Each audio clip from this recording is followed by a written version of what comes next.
Hi folks.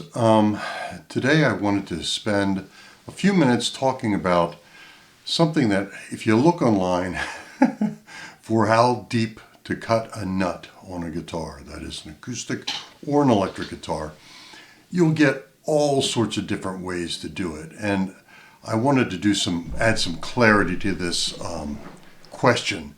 First of all, cutting a nut depth is really important on a guitar. It makes a huge difference in how the guitar feels, especially down in first position, but it also makes a big difference in how the guitar plays in tune down in first position, what people call cowboy chords or first position chords or open chords. If the nut is too high when you press down on the string, you'll end up with sharp notes on the first, second, third, and even up to the fourth, even fifth fret sometimes, because when you're pressing down, the nut's too high and it's making the string stretch too far and goes sharp. Anyway, so it's real important to cut it to the right depth, pretty much as deep as you can, without you getting any buzzing on the frets once the string is played open. And I'm going to show you how to do that today. Okay, we're looking at a PRS Zach Myers electric. The measurements I'm going to give you for underneath these strings, I measure from the top of the first fret, to just underneath the string. I measured that distance. And some people would like to believe that they should be the same height all the way across. It should be the same height under this first string as it is under the sixth string. Well, one of the problems with physics is that physics doesn't agree. And that as you get a more massive string and you pluck it, it vibrates wider than a thin string when you pluck it. So you really need more space under this thicker string than you do under the first string here. So anyway, so the height is going to be different. Now there are lots of different ways. Some people will say, well, just do it by feel, press down and see how it feels, and then, take the string out of the slot, cut the slot, put it back in, see how it feels until it just feels right, but it isn't buzzing. Well, the problem with that is that it's very easy to take a file or one of these fret files and to cut the slot and be just a thousandth or so of an inch too deep, and so that it then buzzes against the first fret. And now you have to fill the slot or replace the nut or shim the nut. There's a million things that people do trying to fix that. The easiest thing is to fill it. And no kidding, you can do that, but why do something wrong? Do it right the first time, then you don't have to do it again. So, I'm going to give you the numbers here. So each of these strings should be above the first fret. Here. A slightly different amount.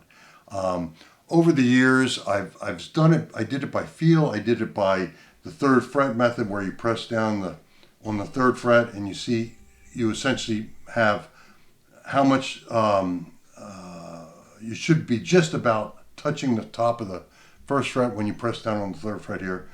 It should just about touch the first fret, but not quite. Well, of course, that's a vague thing to say. And these are all doing that, but they do it a little more as you go this way, and I'll show you why. So here are the numbers. What you want to do is you want to cut your slots. The slot, first of all, how do you cut the slot? Well, you pull the string out. You take this is a knife file. It's pretty sharp, pretty narrow. Especially the plain strings, I like to use a knife file. You cut it at such an angle so that you're cutting this way into the file. In other words, the way the string touches the very front of the nut only first, and then goes downhill to the tuner. So you would cut it that direction, like I said, downhill, going back this way. Okay, and the front should be at a height. Once you cut it, so that this is, let's see, 15 thousandths, I believe. Yeah, that's a 15 thousandths. Let's see if I can get you so you can see it. You can just about see it there. It says 15, 0.015 inches. This should just slide under here without touching that string, and it does.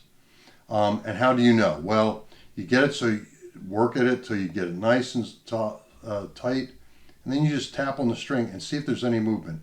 It shouldn't really go down, or if it does, maybe a thousandth of an inch, but you just tap on it to see if you can get it to just touch it, but it shouldn't be pushing it up. You shouldn't put this under here and then it's pushing up on the string. It should just slide under and just touch both. So that's 15 thousandths of an inch. The next one, the B string, that's, by the way, the E string. That E string, high E, should be 15 thousandths of an inch. The next one should be the B, should be 17 thousandths. So let me find that on here. There's 17 thousandths. And I just slide that under, and I tend to slide under the first string too, but I slide under the second string and bang, right on the money. It's not pressing it up, goes right under, but it's exactly at that height. And I do the same thing going across under each string. Now, the third string, the G string, this should be 19 thousandths. This fourth string, the D string, should be 21 thousandths of an inch. The fifth string should be 23 thousandths of an inch, and the low E string should be 25 thousandths. I'll show you how that one there too. See if I can pull it up here. That's 26 thousandths. There's 25 thousandths. See if you can see that there. There it is, 25 thousandths. And this will just go under here without pressing up the string. It just fits under. Now, a common question I get is, well, this is an electric guitar. Shouldn't that be a different number for an acoustic guitar? The answer is yes and no. To be really clear, if you use these numbers, 15 thousandths, 17, 19, 21, 23, 25 thousandths, you should be good for any acoustic or electric guitar you got. I do it for all acoustics and all electrics. I've never had a problem. And let me explain why that is here. On an acoustic guitar, the action itself is going to be higher. You're just going to have the action a little higher. How much higher? It depends on the person you're setting it up for. If it's for you and you have a light hand, you can have the action relatively low. If it's somebody with a very aggressive right hand, you have to set the action a little higher. So the action is going to be different on every guitar. Some guitars are going to be a little lower, some is going to be a little higher. When you set up the nut slot height, the truss rod needs to be as straight as you're going to make it. You don't want to have a lot of relief in the truss rod and then set up the this nut slot down here and then find out later you got to straighten it out. That's going to bring it down and you're going to get buzzing everywhere. So what I tend to do is I set up the neck as straight as I think it's ever going to be. Generally, relief on a guitar would be set if you press down the first, and I'm pointed down here. If you press down the first fret and the 14th fret, I look over the 7th fret, and that height there over the 7th fret, I generally have it set at, on a good guitar, this guitar has really good fretwork on it, I'll set it at like 2 to 3 thousandths of an inch on an electric guitar. On an acoustic guitar, it's going to be probably closer to 4 to 6 thousandths of an inch. 6 thousandths really pushing it. I like to have it around 4 thousandths, but if the person has a very aggressive right hand, you might have to set it at like 6 thousandths. Anyway, so you set it to the lower number that you think you'll have it at. On this one, I had it set, when I did these down here, I set it at about 2 thousandths of an inch, the truss rod.